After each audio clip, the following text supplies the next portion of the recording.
यह कहानी रामगढ़ के वकील उदय की पुत्री लता पर आधारित है। उदय अमीर और एक कुशल वकील थे। वह धन संचय करना नहीं जानते थे, परंतु गांव के दरिद्र प्राणियों को आश्रय देने को अपना परम कर्तव्य समझते थे। उनके परिवार में उनकी धर्मपत्नी कल्याणी, 2 लड़कियां लता और विनीता तथा 2 लड़के राम और श्याम थे। उदय ने अपनी बड़ी पुत्री लता की शादी प्रयाग निवासी सूरज के बड़े पुत्र मोहन के साथ निश्चित की। यहाँ उन्हें दहेज देने की चिंता नहीं थी, क्योंकि सूरज ने स्वयं कह दिया था कि मुझे दहेज की परवाह नहीं, आपकी खुशी हो दहेज दे या न दे, किंतु बारातियों का आदर सत्कार अच्छी तरह से होना चाहिए। अतः वकील साहब अपनी हैसियत के अनुसार बहुत अधिक खर्च करने को तैयार हो जाते हैं, परंतु उनकी व्यवहार कुशल पत्नी उनकी इस बात का विरोध करती है। इस पर पति पत्नी में झगड़ा हो जाता है और एक दिन मामला थोड़ा जटिल हो जाता है। वकील साहब स्वांग रचकर सुनसान रात्रि में घर छोड़ चल देते हैं। घर से निकलते ही थोड़ी दूर पर उनका एक पुराना शत्रु रामू, जिसे डाके के अभियोग में उदय ने सरकारी वकील की हैसियत से 3 साल की सज़ा दिलाई थी, मिलता है। उन्हें मौत के घाट उतार देता है। इससे वकील साहब के परिवार पर संकट के बादल छाने लगते हैं।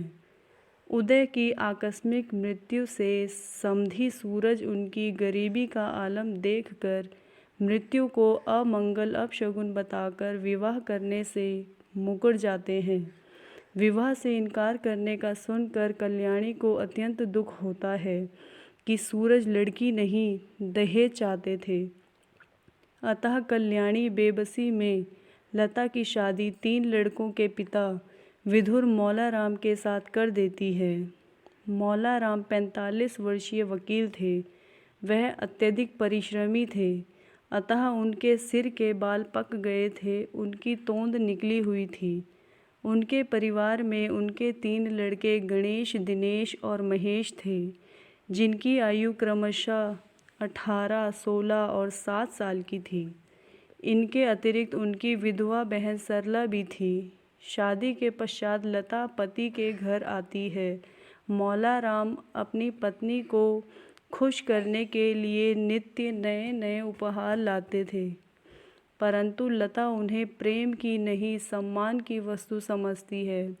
शायद इसलिए कि पति की अवस्था का ही एक आदमी उसका पिता भी था, जिससे वह देह चुराकर भाग जाया करती थी। दूसरी ओर बूढ़े मौलाराम अपनी यौवन की देहरी पर कदम रखने वाली पत्नी लता को प्रश्न रखने के लिए नित्य नए नए स्वांग रचते हैं, अपनी वीरता के झूठे प्रसंग सुनाते हैं, परंतु चपल लता अपने वृद्ध पति की काम लालसा को भांप जाती है। उसे अपने पति के पागलपन पर दया आने लगती है और वह उन्हें प्रसन्न रखने का प्रयास करती है, परंतु उसका मानसिक असंतोष बहुत बढ़ जाता है। उसका मन मर चुका होता है। पति से उसे पहले से ही असंतोष है। उसमें विधवा ननद सरला उसे निरंतर कोसती रहती है। वह नई बहू पर अपना रोब जमाना चाहती है, तो लता अपना मन अन्य बातों पर में लगा लेती है।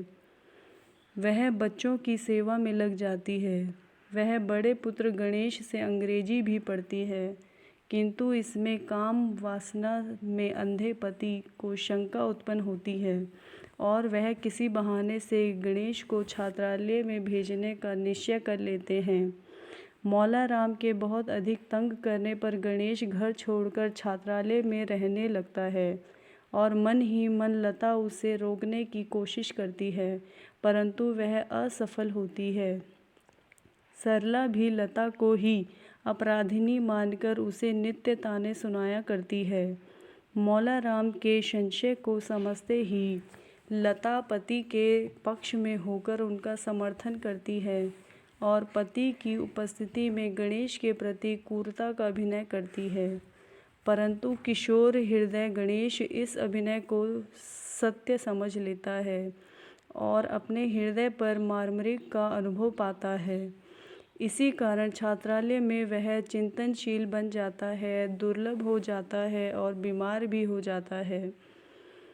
स्कूल के हेडमास्टर के आदेश पर मौला राम उसे लेने के लिए छात्रालय जाते हैं, परंतु लता के घर लाने के अत्यधिक आग्रह दबाव के कारण उनका संशय और भी दृढ़ हो जाने से वह गणेश को घर न ले जाकर सीधे ही अस्पताल पहुंचा देते हैं।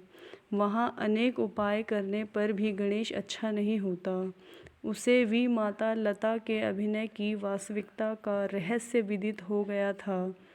इधर लता भी बीमार पुत्र को देखने के लिए तड़पती थी, परंतु मौला राम के मना करने से वह अकेली अस्पताल जा नहीं सकती थी। परंतु दिनेश से गणेश की अत्यंत बुरी दशा के समाचार सुनते ही वह अस्पताल पहुंच जाती है। उसे देखते ही गणेश उठ खड़ा होता है और अपनी वी माता के चरणों में गिरकर उससे क्षमा याचना करता है और उनसे निष्कलंक सिद्ध करता है। अब मौला राम का वहम नष्ट होता है। वह लता के शुद्ध स्नेह का महत्व समझते हैं और उससे अन्याय के लिए क्षमा मांगते हैं, परंतु अब तो बहुत विलंब हो चुका था। देखते ही गणेश इस क्षण भंगुर संसार से, क्रूर अन्यायी समाज से हमेशा के लिए विदा ले लेता है। इस प्रकार पिता का भ्रम दूर कर गणेश मर जाता है, परंतु उसकी बीमारी से डॉक्टर रजत तथा उनकी पत्नी निर्मला से लता का परिचय हो जाता है। डॉक्टर रजत वह ही महाशय हैं जिनसे लता की सगाई पक्की होकर टूट गई थी। लता अपनी सखी को यह बात बताती है कि डॉक्टर रजत ने दहेज के लोभ मोह के कारण उससे शादी के लिए इनकार किया था। उसकी करुण गाथा सुनने के बाद निर्मला निरंतर अपने पति को व्यंग्य बाणों से कोसती रहती है। लता को अपनी छोटी बहन विनीता के विवाह की चिंता सताती है। इधर डॉक्टर रजत भी अपनी भूल का प्रायश्चित करते हैं। निर्मला विनीता का विवाह अपने देवर के साथ तय करती है। निर्मला लता की माता को 500 रुपये भेजकर उपकार करती है। इधर मौला राम पुत्र वियोग से उदास रहते हैं। अब वह कचहरी का काम भी ठीक तरह से नहीं कर पाते, परिणामतः आमदनी भी कम हो जाती है। उन्हें रुपए कर्ज में लेने पड़ते हैं। जब वह कर्ज अदा नहीं कर पाते तो साहूकार उनका मकान नीलाम करवा लेता है। इसी बीच लता एक पुत्री आशा को जन्म देती है, जिसमें मौला राम अपने खोए हुए पुत्र गणेश को पाते हैं। परंतु क्या तिनके का सहारा पाकर कोई तट पर पहुंच सकता है? विनीता की शादी के अवसर पर लता मायके जाती है। वहां उसे मालूम होता है कि डॉक्टर रजत ही विनीता के ज्येष्ठ हैं, तो वह आश्चर्यचकित हो जाती है। अब निर्मला से उसकी मित्रता और भी घनिष्ठ हो जाती है। बहुत समय बीतने पर भी लता मायके से ससुराल नहीं लौटती तो निर्मला उसे लेने के लिए आती है। वहां उसके पुत्र रोहन को ज्वर आ जाता है और असमय ही उसकी मृत्यु हो जाती है। तार देने पर रजत वहां पहुंच जाते हैं। वह निर्मला को सांत्वना देते हैं और विनीता को लेकर वापस लौट जाते हैं। इधर मौला राम की स्थिति अत्यंत दयनीय हो जाती है। उनका मंझला पुत्र दिनेश बुरी संगति में फंस जाता है। वह इतना दुष्ट था कि अपने वृद्ध पिता को भी ताने सुनाता था।